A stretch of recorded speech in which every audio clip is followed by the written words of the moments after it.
নারীকে স্ত্রীকে বলবেন তুমি আমার সব, তুমি আমার কৈতরী, তুমি আমার টুনটুনি, তুমি আমার ময়না পাখি, তুমি আমার সোনা পাখি, ওই যে কয় কলিজা। তার মানে প্র্যাকটিস চলে বাসায়। আর কি ডাকেন ভাবিরে, কি ডাকেন বলেন? জান।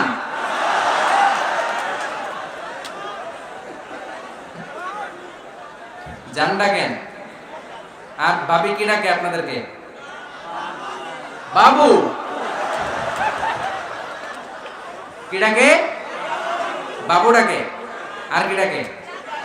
হ্যাঁ, বেবি। পোলাপান কত দুষ্ট দেখছেন, বেবি ডাকে নাকি? স্বামী স্ত্রীর মধ্যে এই সোহাগপূর্ণ, এই ভালোবাসাপূর্ণ এই ডাকাডাকিতে কোনো গুনাহ নাই, আছে সওয়াব। এগুলো দাম্পত্য জীবনকে সুখময় করে, ঠিক কি না?